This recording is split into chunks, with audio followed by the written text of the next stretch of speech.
আসসালামু আলাইকুম। সংবাদে আপনাদের সবাইকে স্বাগতম জানাচ্ছি আমি নুসরাত। শুরুতেই সংবাদ শিরোনাম।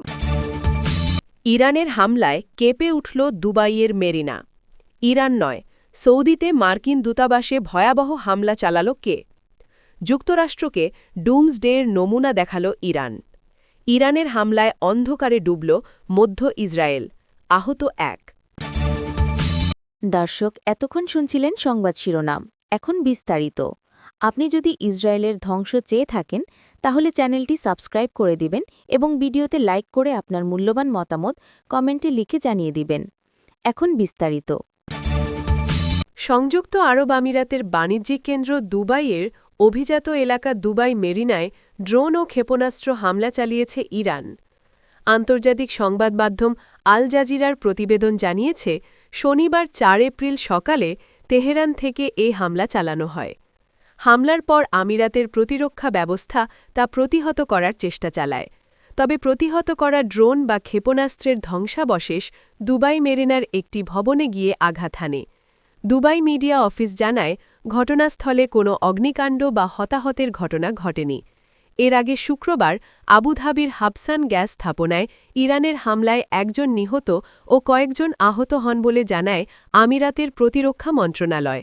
নিহত ব্যক্তি মিশরের নাগরিক। আহতদের মধ্যে দুজন পাকিস্তানি ও দুজন মিশরীয় রয়েছেন। হাবসান গ্যাস স্থাপনাটি আমিরাতের সবচেয়ে বড় প্রাকৃতিক গ্যাস প্রক্রিয়াজাতকরণ কেন্দ্র। হামলার পর সেখানে আগুন লাগে এবং স্থাপনাটির ব্যাপক ক্ষয়ক্ষতি হয়েছে বলে জানিয়েছে সংশ্লিষ্ট কর্তৃপক্ষ। উল্লেখ্য, গত ২৮ ফেব্রুয়ারি ইরানে যুক্তরাষ্ট্র ও ইসরায়েলের যৌথ হামলার পর থেকে উত্তেজনা বাড়তে থাকে। এর জেরে উপসাগরীয় অঞ্চলে মার্কিন সংশ্লিষ্ট স্থাপনাগুলোকে লক্ষ্য করে পাল্টা হামলা শুরু করে ইরান। প্রথম দিকে এসব হামলার সামরিক স্থাপনায় সীমাবদ্ধ থাকলেও বর্তমানে বাণিজ্যিক স্থাপনাতেও আঘাত হানার প্রবণতা দেখা যাচ্ছে। তবে দুবাই মেরিনায় সাম্প্রতিক হামলায় যুক্তরাষ্ট্রের কোনো প্রতিষ্ঠান সরাসরি লক্ষ্যবস্তু ছিল কিনা তা এখনও নিশ্চিত হওয়া যায়নি। সৌদি আরবের রাজধানী রিয়াদে মার্কিন দূতাবাসে হামলায় জড়িত থাকার কথা অস্বীকার করেছে ইরানের রেভলিউশনারি গার্ড কর্পস আইআরজিসি। এই বাহিনী জানায়, গত ৩ মার্চ রিয়াদে মার্কিন দূতাবাসে ড্রোন হামলার খবর প্রকাশ হয়েছে। তবে এর দায় আইআরজিসির নয়। হামলাটি ইসরায়েল চালিয়েছে। দ্য ওয়াল স্ট্রিট জার্নালে প্রকাশিত একটি প্রতিবেদনের পর এই বিবৃতি এলো। ওই প্রতিবেদনে বলা হয়েছিল যে ইরানি এই হামলা সৌদি কর্তৃপক্ষের স্বীকারোক্তির চেয়েও বেশি ক্ষয়ক্ষতি করেছে। জার্নাল জানিয়েছে, সৌদি প্রতিরক্ষা মন্ত্রণালয় যেখানে সীমিত আগুন এবং সামান্য ক্ষয়ক্ষতির কথা বলেছিল, সেখানে আসলে আগুন কয়েক ঘণ্টা ধরে জ্বলেছিল এবং ব্যাপক ধ্বংসযজ্ঞ চালিয়েছিল।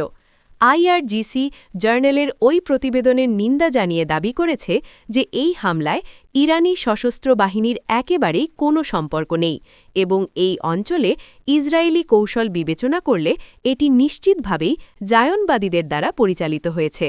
বিবৃতিতে মুসলিম দেশগুলোকে অঞ্চলে জায়নবাদী শাসনের প্ররোচনা সম্পর্কে সতর্ক করা হয়েছে এবং বলা হয়েছে যে প্রতিবেশীদের উচিত অঞ্চলকে অস্থিতিশীল ও ধ্বংস করার লক্ষ্যে পরিচালিত মার্কিন জায়নবাদী আন্দোলনের ষড়যন্ত্রমূলক উদ্দেশ্য সম্পর্কে সতর্ক থাকা। গণহত্যাকারী ইসরায়েল ও তাদের সহযোগী যুক্তরাষ্ট্র যৌথভাবে ইরানে আগ্রাসন শুরু করে গত ২৮ ফেব্রুয়ারি। সেই থেকে সাধ্যমতো জবাব দিয়ে যাচ্ছে ইসলামী প্রজাতন্ত্র। তেহরান থেকে ছোড়া ঝাঁকে ঝাঁকে ক্ষেপণাস্ত্র ও ড্রোনে প্রতিদিনই কেঁপে উঠছে উগ্র ইহুদিবাদী ভূখণ্ড। পাশাপাশি মধ্যপ্রাচ্যে অবস্থিত মার্কিন সামরিক ও স্বার্থ সংশ্লিষ্ট বিভিন্ন স্থাপনায় সমানতালে প্রতিশোধমূলক হামলা চলছে। এতে বেশ বিপাকে পড়েছে ওয়াশিংটন ও তেল আবিব। সংঘাতের ষষ্ঠ দিন গত ৫ মার্চ পারমাণবিক সক্ষমতা সম্পন্ন মিনিটম্যান ৩ LMG-30 আন্তঃমহাদেশীয় ব্যালিস্টিক ক্ষেপণাস্ত্রের ICBM-এর পরীক্ষা চালায় যুক্তরাষ্ট্র।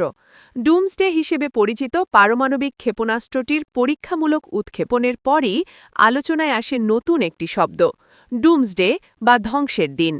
এরপর থেকে এটি নিয়ে বেশ ঘাটাঘাটি হচ্ছে, যদিও এর আগে চলতি বছরের জানুয়ারিতে শব্দটি আরও একবার আলোচনায় এসেছিল। গত ১১ জানুয়ারি যুক্তরাষ্ট্রের লস অ্যাঞ্জেলেস আন্তর্জাতিক বিমানবন্দরে রহস্যময় একটি বিমান ওড়ানোর খবর আসে। গণহত্যাকারী ইসরায়েলকে আবার ক্ষেপণাস্ত্র হামলায় জর্জরিত করেছে ইরান।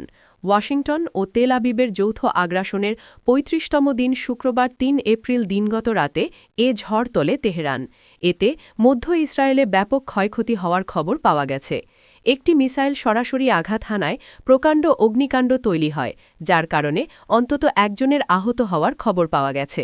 একই সঙ্গে বিদ্যুৎহীন হয়ে পড়েছে আশপাশে পুরো এলাকা।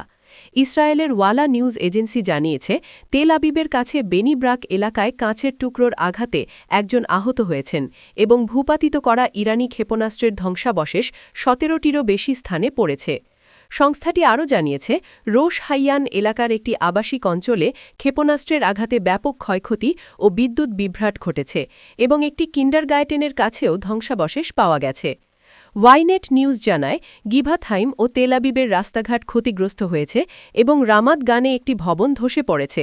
এছাড়া বেনি ব্রাক এলাকার বেশ কিছু গাড়িতে আগুন ধরে যাওয়ার খবরও তারা জানিয়েছে। ইসরায়েলি সংবাদ মাধ্যমগুলোর তথ্যমতে এর আগে দেশটির দক্ষিণাঞ্চলে ইরানের আরেকটি ক্ষেপণাস্ত্র হামলায় নেগেভ মরুভূমি এলাকার একটি শিল্পাঞ্চলে অগ্নিকাণ্ড ঘটে। আপনি যদি আমাদের চ্যানেলে নতুন হয়ে থাকেন তাহলে চ্যানেলটি সাবস্ক্রাইব করে দিন।